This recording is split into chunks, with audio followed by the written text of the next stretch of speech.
सभी साथियों को जय हिंद।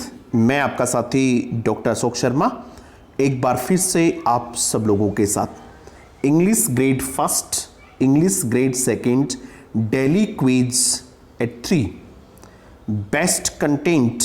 यदि आप कहीं भी कोचिंग कर रहे हैं, किसी भी संस्था का यदि आप सिलेबस कोर्स लेना चाहते हैं, तो पहली प्राथमिकता जो आप देखेंगे वो ये देखेंगे, पहली चीज जो आप देखेंगे वो देखेंगे बेस्ट कंटेंट। कंटेंट बेस्ट होना चाहिए। बाकी चीज़ें यदि नहीं भी हैं तो भी चलेगी, लेकिन कंटेंट आपका बेस्ट होना चाहिए, क्योंकि एग्जाम में आपका कंटेंट आपके काम आएगा। एग्जाम ओरिएंटेड स्टडी, आपको जो स्टडी करवाई जा रही है या फिर जो स्टडी आप कर रहे हैं वो एग्जाम ओरिएंटेड होनी चाहिए, एग्जाम से संबंधित होनी चाहिए, ऐसी होनी चाहिए जो एग्जाम वाले दिन आपके काम आए, जहां से क्वेश्चंस आपको मिलें। यदि आप ऐसा करते हैं तो निश्चित रूप से आपका सिलेक्शन होगा। शॉर्ट सिलेक्शन का यही एक फॉर्मूला है। यदि आप हमारे इंग्लिश ग्रेड फर्स्ट और सेकंड के ऑनलाइन या ऑफलाइन बैच जो भी आप ज्वाइन करना चाहते हैं, उसके बारे में अधिक जानकारी आप चाहते हैं, तो आप इस नंबर पे व्हाट्सएप करें। आपको ऑनलाइन बैच की भी और ऑफलाइन बैच के बारे में कंप्लीट जानकारी आपको जब आप इस नंबर पे व्हाट्सएप करेंगे तो आपको मिल जाएगी। बहुत शानदार कंटेंट आपको देने वाले हैं और ये तो आप इस प्रकार के क्वेश्चन से समझ ही जाएंगे। दूसरी बात, यदि कोई बच्चा ये जो आज का हमारा वीडियो लेक्चर होगा इसकी पीडीएफ लेना चाहे तो वो भी इस नंबर पे व्हाट्सएप कर दे, उसको पीडीएफ भेज दी जाएगी ताकि आपके पास ये एग्जाम तक सुरक्षित रहे। क्वेश्चन क्या है, क्वेश्चन देखिएगा। ये चौथा नंबर का क्वेश्चन है। Faced with so many problems I decided to get professional help. The underline part of the sentence is. ये जो अंडरलाइन पार्ट है इस सेंटेंस का, ये क्या है, आपसे ये पूछा है। ये टॉपिक जो आपका फ्रेज और क्लोज वाला है, ये न केवल फर्स्ट ग्रेड में है बल्कि सेकंड ग्रेड में भी है। कॉमन टॉपिक है, आपको आना ही आना चाहिए, इसमें आपका कॉन्सेप्ट क्लियर होना ही होना चाहिए। ऑप्शंस देखिएगा। पहला ऑप्शन जो है वो है फ्रेज, ठीक है। दूसरा ऑप्शन है क्लोज, तीसरा ऑप्शन है मॉर्फिम और चौथा ऑप्शन है फोनिम। आपको बताना है इन चारों में से क्या है। देखो, एग्जाम ओरिएंटेड जो स्टडी होती है उसमें क्या करना चाहिए आपको, न केवल इसका आंसर का पता करना चाहिए बल्कि जो बाकी ऑप्शंस हैं उनके बारे में भी आपको बहुत अच्छे से जान लेना चाहिए। निश्चित रूप से एग्जाम में काम आएंगे और ये तो चारों ही टॉपिक आपको अच्छे से समझने चाहिए। इसका जो आंसर है वो है ए, यानी ये अंडरलाइन पार्ट जो है वो फ्रेज है। क्लियर हो गई बात। अब हम ये जानेंगे कि ये फ्रेज क्यों है, फ्रेज होती क्या है, कौन कौन सी विशेषताएं फ्रेज की होती हैं, क्या वे विशेषताएं इसके साथ हैं इसलिए ये फ्रेज है। इस प्रकार से आप चीज़ों को समझेंगे तो अंग्रेजी विषय बहुत आसान हो जाता है और बहुत अच्छे मार्क्स इसमें आते हैं। देखिएगा पहला, अब हम सबसे पहले detail explanation of the question, सबसे पहले फ्रेज को समझेंगे कि वास्तव में फ्रेज होती क्या है। Phrase is a group of 2 और मोर वर्ड्स। फ्रेज जो होती है वो 2 या 2 से अधिक शब्दों का एक समूह होता है। यानी ये जो यूनिट होती है ये वर्ड से बड़ी होती है, यानी शब्द से बड़ी होती है, शब्दों का जो समूह होता है। लेकिन काम की बात जो है वो समझनी है, लैकिंग वर्ब यूनिट, इसमें वर्ब यूनिट नहीं होती है।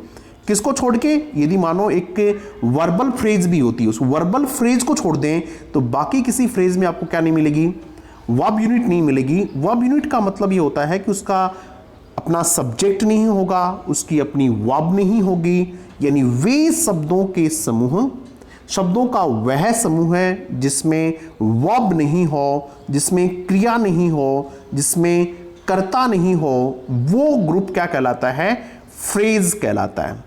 क्लियर होगी बात। वर्ब में भी कैसी वर्ब हो सकती है, देखो 2 तरह की वर्ब होती हैं। एक फाइनाइट वर्ब, एक तो होती है फाइनाइट, FINIT फाइनाइट वर्ब, और एक होती है नॉन फाइनाइट वर्ब। दूसरी जो वर्ब होती है वो होती है non finite verb. Non finite verb वे होती हैं जिनका सब्जेक्ट पे ज़्यादा असर नहीं पड़ता है, सब्जेक्ट का उन पे असर नहीं पड़ता है, और टाइम और टेंस का भी फर्क नहीं पड़ता है। तो नॉन फाइनाइट वर्ब होती हैं पार्टिसिपल, इन्फिनिटिव और जिरेंट, ये होती हैं। ठीक है, तो किसी भी फ्रेज में पार्टिसिपल हो सकती है, इन्फिनिटिव हो सकती है, जिरेंट हो सकती है, लेकिन कैसी वर्ब नहीं होगी? फाइनाइट वर्ब नहीं होगी, वे वर्ब नहीं होंगी जो टेंस के साथ बदल जाए। डिटेल्ड एक्सप्लेनेशन हम कब करेंगे इसकी? जब ये टॉपिक मैं आपको पढ़ाऊंगा तब करेंगे। बच्चे जो पहले तैयारी कर रहे थे उनको पता है कि कितनी इंपॉर्टेंट चीज आपको बता दी है मैंने। आगे देखिएगा, एज अ मीनिंगफुल यूनिट, ये क्या होती है? मीनिंगफुल यूनिट होती है विद इन अ सेंटेंस और क्लॉज। एक सेंटेंस और क्लॉज के अंदर एक मीनिंगफुल हिस्सा होता है जो शब्दों का समूह होता है, लेकिन उसके अंदर न तो सब्जेक्ट होता है और न ही वर्ब होती है। इसको क्या कहते हैं? फ्रेज कहते हैं। क्लियर है? एग्जांपल देखेंगे। A phrase is commonly characterized as a grammatical unit at a level between a word and a clause। क्या कहा इसमें? जो फ्रेज होती है वो ग्रामेटिकली किसके बीच में होती है? शब्द यानी वर्ड और किसके बीच में? क्लोज के बीच की यूनिट होती है। यानी सबसे छोटा आप इसको लेटर के बाद वर्ड मान लेते हैं, वर्ड के बाद फ्रेज होती है और फ्रेज के बाद कौन होती है?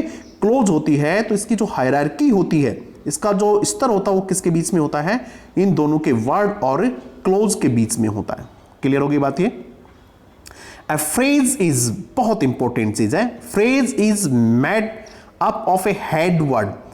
किसी भी फ्रेज में एक हेड वर्ड होता है। सेकेंड ग्रेड वाले बच्चे जानते हैं कि उनके सिलेबस में एक MHM नाम का एक टॉपिक है, वहां आपको पता करना होगा कि फ्रेज क्या है। H होता है उसमें, एक हेड वर्ड होता है, और क्या होता है? विच determines the grammatical nature of the unit. इस हेड वर्ड के आधार पे पता करते हैं कि किस प्रकार का ग्रामेटिकल नेचर है इसका। नाउन फ्रेज है या फिर एडजेक्टिव फ्रेज है, एडवर्ब फ्रेज है या फिर प्रेपोजिशन, जो भी है ये इससे पता चलता है। और क्या होता है उसमें? हेड वर्ड के साथ साथ वन और मोर ऑप्शनल मॉडिफायर्स होते हैं उसमें।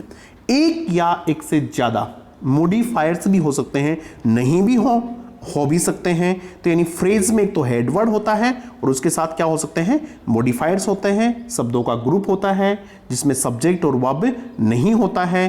क्लोज और वर्ड के बीच में ये होती है। ये थी आपकी फ्रेज। अब देखते हैं अपन एग्जांपल इसका। ये लिखा हुआ है अ गुड फ्रेंड। ये एक फ्रेज है। इसका जो हेड वर्ड है वो कौन है? फ्रेंड है। और ये गुड जो है इसका ये मॉडिफायर है।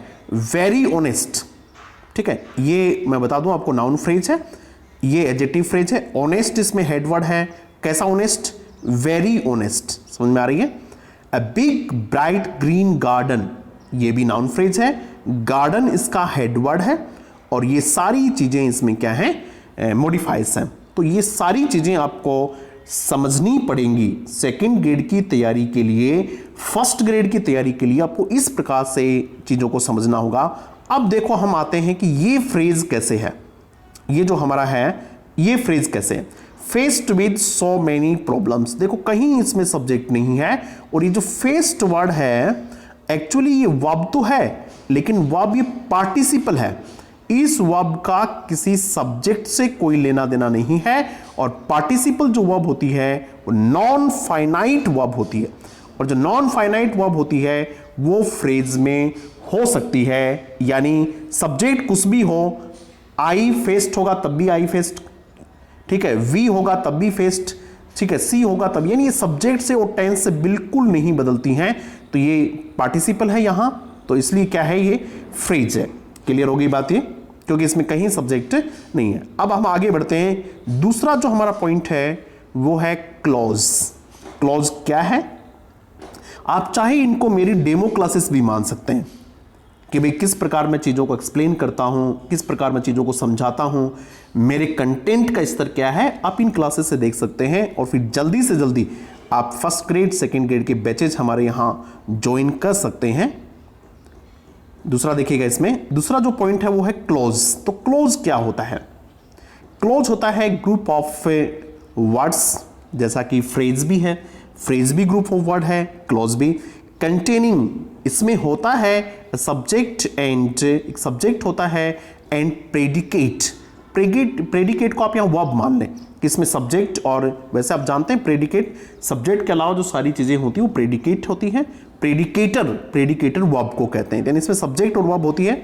And functioning as a member or part of a complex or compound sentence. Clause जो होती है वो किसका हिस्सा होती है? कंप्लीट सेंटेंस नहीं होता है, बल्कि वो सेंटेंस में एक हिस्सा होती है। किस प्रकार के सेंटेंस का?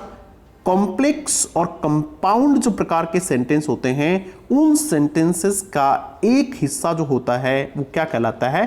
क्लोज कहलाता है। उस क्लोज में सब्जेक्ट और प्रेडिकेट दोनों चीजें होती हैं, यानी उसकी सब्जेक्ट होता है, उसकी वर्ब होती है, लेकिन वो कंप्लीट सेंटेंस नहीं होता है, वो किसी भी कॉम्प्लेक्स या कंपाउंड सेंटेंस का एक हिस्सा होता है। क्लियर है? देख लेते हैं कैसे। ऑल्दो ही इज क्वाइट, एक हिस्सा देखिए ये है इसका, ये कॉम्प्लेक्स सेंटेंस है। ही इज नॉट साई, यद्यपि वह चुप रहता है लेकिन वो साई शर्मिला नहीं है। तो एक तो ये देखिएगा, ये इसमें ही सब्जेक्ट है, is subject, sorry he subject है, इज वर्ब है, इसमें भी ही सब्जेक्ट है, इज वर्ब है। तो ये दो हिस्से हम इसके जब बनाएंगे तो ये भी क्लोज है और ये भी क्या है? क्लोज है। ठीक है, आगे जब हम क्लोज को डिस्कस करेंगे, ये जो आपका कॉलेज लेवल की जो ग्रामर वाला सिलेबस है ये उसमें है, और ज़्यादातर बच्चों को यही दिक्कत होती है, कॉलेज लेवल वाले में ही दिक्कत होती है। तो इसको हम बहुत अच्छे से आपको करवाने वाले हैं। तो ये देखिएगा, ये क्लोज है। उसके बाद देखिएगा क्लोज कई प्रकार की होती है, सबऑर्डिनेट होती है, इंडिपेंडेंट होती है, डिपेंडेंट, वो बाद में जब हम सिलेबस शुरू करेंगे तब देखेंगे। When he came home, जब वह घर आया, the dog barked at him, कुत्ते ने उस पर भौंका, बाके नहीं भौंकना होता है। तो ये देखिएगा, ये इसमें दो क्लोज है, ये भी कॉम्प्लेक्स सेंटेंस है, एक की क्लोज है, एक ये क्लोज है। ठीक है, इसमें सब्जेक्ट है, ये वर्ब है, इसमें डॉग सब्जेक्ट है, ये वर्ब है। चीजें समझ में आ रही हैं? अब देखो दो नए वर्ड आपको सुनने को मिलेंगे, मॉर्फिम, MORPHEME। जो सी ऑप्शन था हमारे क्वेश्चन का वो मॉर्फिम था। होता क्या morpheme? Smallest meaningful lexical item होता है, सबसे छोटे से छोटा आइटम होता है। कैसा? लेक्सिकल आइटम होता है। और देखो इसको समझते हैं अपन कैसे, एग्जांपल से समझोगे आप इसको। मीनिंगफुल होता है। अनब्रेकेबल एक वर्ड होता है, ये लिंग्विस्टिक का पार्ट होता है वैसे। अनब्रेकेबल एक शब्द है, इसमें अन एक, ब्रेक एक, BREAK ब्रेक, और एबल एक। देखो अन, ब्रेक, एबल, ये तीन मॉर्फिम है। मॉर्फिम ये है, एक मॉर्फिम एबल है, एक मॉर्फिम ब्रेक है, और एक क्या है? अन है। तो आप समझ गए होंगे जिस प्रकार से ब्यूटीफुली, तो ब्यूटीफुल एक है, LY एक है। ठीक है। अनफॉर्चुनेट, अन तो अन एक हो गया, फॉर्चुनेट एक हो गया, और मानो शब्द होता अनफॉर्चुनेटली, तो अनफॉर्चुनेट और LY एक हो जाता। तो ये मॉर्फिम होते हैं, स्मॉलेस्ट यूनिट होती है, मीनिंगफुल यूनिट होती है। अब चलते हैं फोनिम। फोनिम भी स्मॉलेस्ट यूनिट होती है, smallest unit of sound system. जब साउंड सिस्टम होता है उसकी जब स्मॉलेस्ट यूनिट होती है तब उसको क्या कहते हैं? फोनिम कहते हैं। दैट हैज ए मीनिंगफुल, ये हो गया क्लियर कि फोनिम जो होती है वो क्या होती है? साउंड सिस्टम की सबसे छोटी यूनिट होती है। और आपने फर्स्ट ग्रेड, सेकंड ग्रेड, सब जगह हमारे फोनिम्स हैं, सब जगह फोनेटिक्स हैं, सब जगह वर्ड स्ट्रेस है। तो देखो बै, मैं, ये साउंड सारी फोनिम कहलाती हैं। अब फिर बच्चों के दिमाग में आएगा सर फोनिम और मॉर्फिम में डिफरेंस क्या है? तो मैंने यहाँ लिख दिया है इसको, ये समझाने की कोशिश की है। Morpheme and phoneme are both smallest unit, दोनों ही सबसे छोटी यूनिट है इन द लैंग्वेज, भाषा में सबसे छोटी यूनिट है। तो फिर दोनों में अंतर क्या है? The main difference between morpheme and phoneme, morpheme और फोनिम में जो सबसे मुख्य अंतर है वो ये है कि morpheme is the smallest meaningful unit of a language, किसी भी भाषा की सबसे छोटी मीनिंगफुल यूनिट है, वो कौन है? मॉर्फिम। जबकि फोनिम इज द स्मॉलेस्ट कॉन्ट्रास्टिव, कॉन्ट्रास्टिव अंतर करने वाली unit of the sound system. Sound system की सबसे छोटी यूनिट क्या कहलाती है? फोनिम कहलाती है। जबकि भाषा की सबसे छोटी यूनिट जो मीनिंगफुल है वो क्या कहलाती है? मॉर्फिम कहलाती है। समझ में आ गई? तो इस प्रकार से ये हमारा सेशन कंप्लीट होता है। यदि आपको ठीक लगा हो तो अपने साथियों के साथ जरूर साझा कीजिएगा। Thank you very much.